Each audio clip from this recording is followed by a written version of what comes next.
Hello guys, the depth queen स्वागत करती है अपने डार्क डेप्थ वर्ल्ड में। और आज मैं जिस फिल्म के बारे में बात करने वाली हूँ, इस फिल्म का नाम है रोग।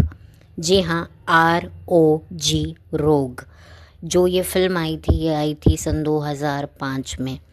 और इस फिल्म की कहानी लिखी है महेश भट्ट ने, और इस फिल्म की प्रोड्यूसर हैं उनकी बिटिया पूजा भट्ट। तो आप कह सकते हैं ये एक तरीके से भट्ट कैंप की ही फिल्म थी।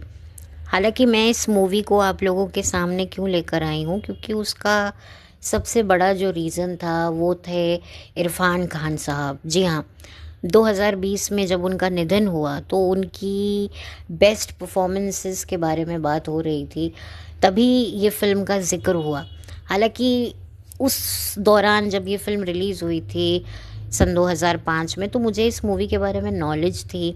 इसके गाने भी मैंने रेडियो स्टेशन पे बहुत सुने हैं, लेकिन ज़्यादा इस मूवी के बारे में मुझे पता नहीं था। लेकिन उनकी डेथ के बाद इस मूवी की बहुत चर्चा हुई कि इसमें इरफान खान साहब का अभिनय बहुत अच्छा था। तो बस मेरे दिमाग में था कि मुझे ये फ़िल्म देखनी है। और जब मुझे इस फिल्म के दर्शन हुए, जब मुझे इस फ़िल्म को देखने का सौभाग्य प्राप्त हुआ, तब मैंने जो है इस फ़िल्म को देखकर वाक़ई एक चीज़ अगर मैं कहूँगी इस फ़िल्म के बारे में, तो यही है कि वाक़ई जिन जिन लोगों ने इस फ़िल्म के लिए इरफ़ान खान साहब की तारीफ़ की है, उनको जो है कहा है कि भई ये उनकी करियर का सबसे बेस्ट परफ़ॉर्मेंस था, तो वो बिल्कुल झूठ नहीं कहा था।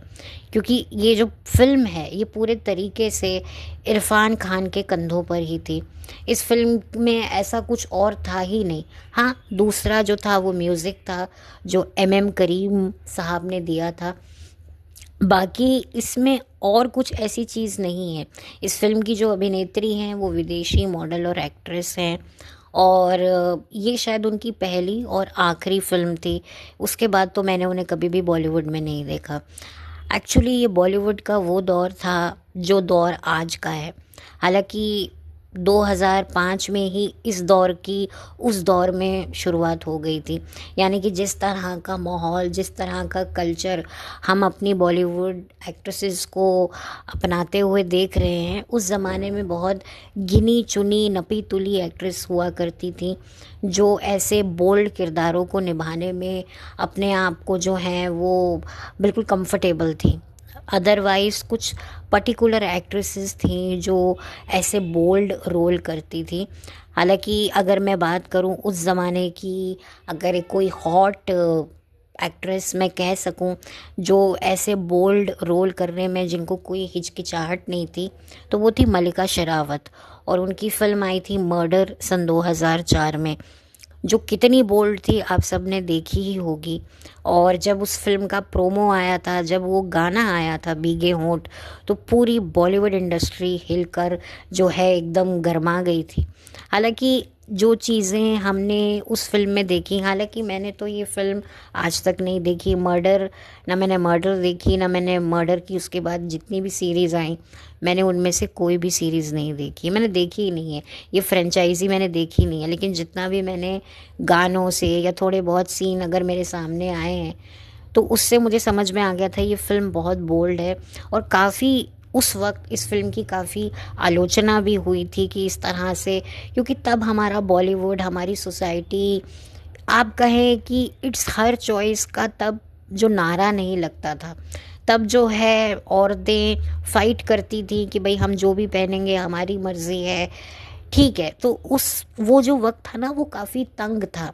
आज तो खैर काफ़ी चीज़ें लोगों को नॉर्मलाइज लगने लगी हैं और लगवा दी गई हैं, पर वो जो ज़माना था वो बहुत ज़्यादा डिफ़िकल्ट था। और यही वजह है कि मल्लिका शेरावत को बहुत सारा क्रिटिसिज्म उस दौरान झेलना पड़ा। हालांकि अगर मल्लिका शेरावत इस दौर में आती तो उनको भरपूर जो है वो स्वागत मिलता, जैसे आप देख रहे हैं सोशल मीडिया पर। तो खैर ये बात तो मल्लिका शेरावत की हो गई, लेकिन यहाँ पर मैं बात कर रही हूँ इरफान खान साहब की। इस फिल्म में जो हैं इरफान खान के साथ एक सहयोगी कलाकार भी हैं, और बाद में मुझे पता चला कि ये सहयोगी कलाकार और कोई नहीं, पूजा भट्ट जी के एक्स हस्बैंड हैं। जी हाँ, वो भी इस फिल्म में एक किरदार निभा रहे हैं, एक सपोर्टिव एक्टर का, एक सपोर्टिंग एक्टर का किरदार वो निभा रहे हैं और काफ़ी अच्छे से उन्होंने अपना किरदार निभाया है। लेकिन वही बात है कि इरफ़ान खान तो इरफ़ान खान हैं, क्योंकि वो एक थिएटर आर्टिस्ट हैं। उन्होंने कितने सीरियलों में काम किया है। उनके कुछ सीरियल तो मैं यूट्यूब पर देख रही हूँ 90s के दौर के, और मैं देख रही हूँ कि कितना उन्होंने एक लंबा सफ़र तय किया है, मतलब उनकी जो जर्नी रही है। और सबसे ज़्यादा बुरा लगा है कि जिस चीज़ को पाने के लिए उन्होंने इतनी मेहनत की, लेकिन उस शिखर पर पहुँच कर भी पहुँच नहीं पाए, क्योंकि जैसे तैसे करके वो थोड़ा कामयाबी की मंजिल को टच करने जा ही रहे थे कि तभी जो है ऊपर वाले के यहाँ से बुलावा आ गया कि चलो चलो सामान बांधो, चलो चलो pack your bags, time up. तो बस ये कहकर जो है वो दुनिया छोड़कर सन 2020 में चले गए। लेकिन इस फिल्म की जो एक मैजिकल बात मैं आपको ये बताऊं कि जब आप इस फिल्म में इरफान खान साहब को अभिनय करते हुए देखेंगे तो आपको ऐसा लगेगा ही नहीं कि अब वो इस दुनिया में नहीं है। एक सच्चा कलाकार कभी नहीं मरता है। और लेकिन मैं एक बात कहूँगी कि इंसान जब पैदा होता है तब से लेकर जो है वो काफ़ी समय तक अपनी ज़िंदगी के जो साल हैं अपने सपनों को पूरा करने में लगा देता है, और सपने पूरे भी हो जाते हैं। लेकिन आई थिंक जो काल है, जो आपकी जो एक डेथ है, उसके आगे तो बड़े बड़े धुरंधर भी पस्त हो जाते हैं। वो एक फ़िल्म का डायलॉग है कि भाई शिद्दत से चाहो तो पूरी कायनात तुम्हें उस ख्वाब से मिलाने के लिए जुट जाती है, लेकिन मौत के आगे तो आप कह सकते हैं कायनात भी कुछ नहीं कर सकी। और शायद यही हुआ इरफान खान साहब के साथ।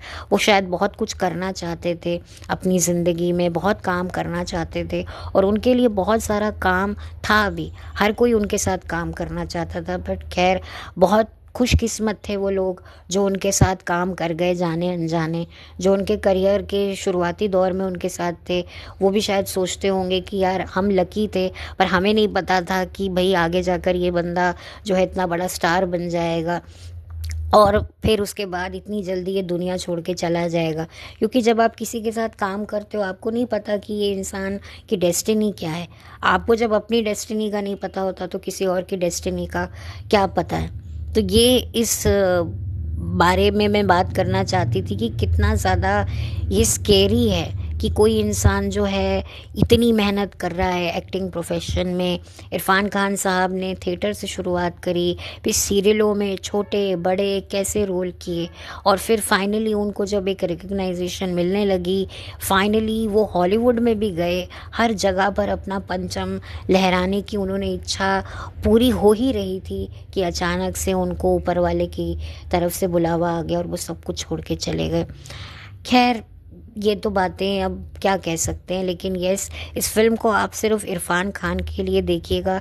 इस फिल्म की शुरुआती घंटों में आपको लगेगा कि आप कुछ इंटरेस्टिंग देख रहे हैं, लेकिन धीरे धीरे जो है कहानी एकदम लैग करती जाएगी और एंड में तो बिल्कुल ही कहानी एकदम कोलैप्स हो जाएगी, क्योंकि ये फिल्म पता नहीं क्या सोच के बनाई गई थी। एक्चुअली उस ज़माने में नई नई बोल्ड फिल्मों का चलन हो रहा था, और ऐसा भी नहीं है कि हर बोल्ड फिल्म अच्छी चल रही थी। एक मर्डर ही थी जो काफ़ी ज़्यादा बहुत बड़ी हिट हुई थी, लेकिन उसके बाद कई फिल्में इसी तर्ज पर बनी बोल्डनेस के ऊपर कि एक बड़ी बोल्ड लव स्टोरी है, ओवर एक्सपोज है, स्किन एक्सपोज हो रहा है, बेडरूम सीन्स हैं। लेकिन जब कहानी नहीं है तो पब्लिक भी क्या देखेगी। लेकिन लोग एक्सपेरिमेंट कर रहे थे, और महेश भट्ट साहब तो हैं ही खुलकर जीने वाले और खुलकर सिनेमा में अपने थॉट्स को दिखाने वाले। महेश भट्ट साहब तो मशहूर हैं, और उनकी बेटी भी उनका भरपूर साथ दिया है। और मैं कहूँगी कि इस फिल्म के गाने काफ़ी अच्छे हैं, और के का गाया हुआ मैंने दिल से कहा ढूंढ लाना खुशी, तो ये बड़ा ही डीप गाना है, बड़ा डेप्थ में है। और के साहब के बारे में मैं क्या कहूँ, ये एक अलग सा एक इत्तेफाक की मैं बात करूं कि 2020 में इरफान खान साहब जाते हैं, और शायद 2022 में लगभग 2 साल बाद जो हैं वो के भी ये दुनिया छोड़ के चले जाते हैं। सच में ये बहुत ज़्यादा शॉकिंग था, बहुत ही ज़्यादा। अगर मैं अपनी बात करूं तो मुझे बहुत बुरा लगा था, क्योंकि उनके गाने सुन कर हम लोग बड़े हुए हैं। एक तरीके से उनके गाने हमारे वजूद का हिस्सा रहे हैं। यारो दोस्ती बड़ी ही हसीन है, पल यादाएं आएंगे ये पल, दर्द में भी ये लब मुस्कुरा जाते हैं, बीते लम्हे हमें जब भी याद आते हैं, आवारापन बंजारापन, ये गाने अगर आप सुने ना, और आप दूर क्यों जाते हैं, हम दिल दे चुके सनम का वो गाना, तड़प तड़प के इस दिल से आ निकलती रही। सच में इतने डीप डेप्थ में गाने गाए हैं के साहब ने, जिसकी कोई हद नहीं है। तो खैर, ये भी एक बहुत बड़ा इत्तेफाक है। तो बस मैं यही कहूँगी कि और तो इस पिक्चर में ऐसा कुछ भी नहीं है। अगर आप इरफ़ान खान साहब के जबरे फ़ैन हैं, या आप उन्हें ट्रिब्यूट देना चाहते हैं, या आपने भी इस फ़िल्म के बारे में सुना है, तो आप इस फ़िल्म को यूट्यूब पे देख सकते हैं। मैंने भी इस मूवी को यूट्यूब पे ही देखा है और अवेलेबल है। और बस हाँ, इस फ़िल्म में अगर मुझे कुछ अच्छा नहीं लगा है, तो वो जो इरफ़ान खान साहब ने भी जो है थोड़ी सी गंदगी जो है अपने मुंह लगाई है, यानी कि इस तरह के जो सीन्स हैं, बेडरूम सीन्स हैं, ये इरफ़ान खान साहब भी इसमें इन्वॉल्व थे, जो मुझे अच्छा नहीं लगा।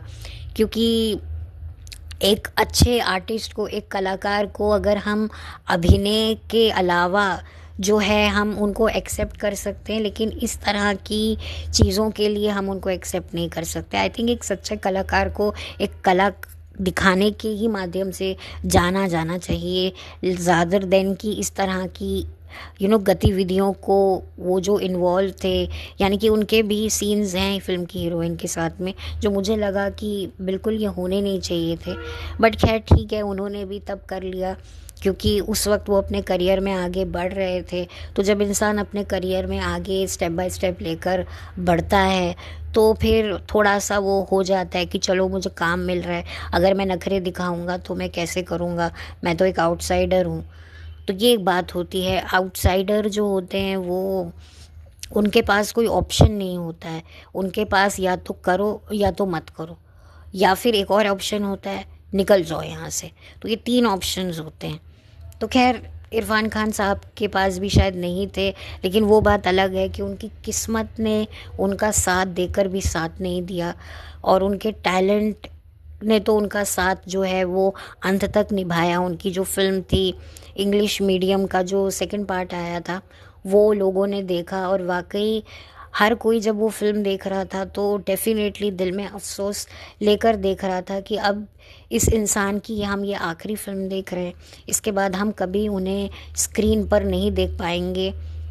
तो यही कारण है कि मैंने भी ये फ़िल्म उनके जाने के बाद ही देखी थी, जो उनकी लास्ट फिल्म रिलीज़ हुई थी, और सच में बहुत ज़्यादा मुझे बुरा लगा था। बट खैर, और बस मुझे और कुछ नहीं कहना है, और बस मैं अब इस वीडियो को यहीं बंद करती हूँ।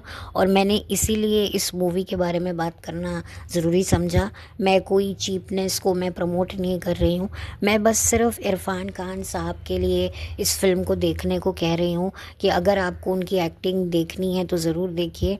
और इस फिल्म में जो उन्होंने एक सन की पुलिस इंस्पेक्टर का जो किरदार निभाया है, जिसको पता ही नहीं है कि उसको अपनी ज़िंदगी में क्या चाहिए या उसके साथ हो क्या रहा है, कि उसकी ज़िंदगी में किस चीज़ की कमी है, और फिर बाद में उसको रियलाइज़ होता है कि मेरी ज़िंदगी में अगर किसी चीज़ की कमी है तो वो है प्रेम रोग।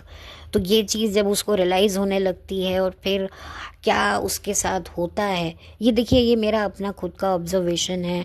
और जो इस फिल्म में जो मुझे समझ आया एक मैसेज देने की, वो यही था कि भाई, जब एक इंसान को प्रेम रोग लग जाता है तो वाकई उसकी ज़िंदगी कहाँ से कहाँ भटक जाती है, उसकी पर्सनालिटी में कितने चेंजेस आते हैं। कई बार नेगेटिव चेंजेस भी आते हैं, कई बार पॉजिटिव चेंजेस भी आते हैं।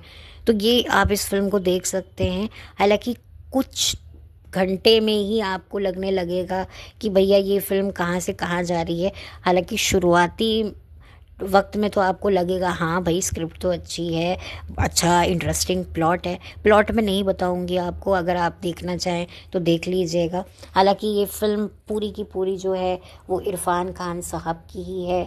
और हाँ, थोड़ा बहुत पूजा भट्ट मोहतरमा के जो एक्स शौहर हैं, उनको भी एक अच्छा रोल देने की कोशिश की है, और उन्होंने अपने रोल में जो है वो ठीक ठाक उन्होंने किया है। तो मैं उनको तो जज नहीं करूँगी कि जो जो उनको दिया उन्होंने वो किया, बस वही वाली बात थी। और बस यही मुझे कहना है। तो चलती हूँ, लौट कर मिलती हूँ। Have a blessed day.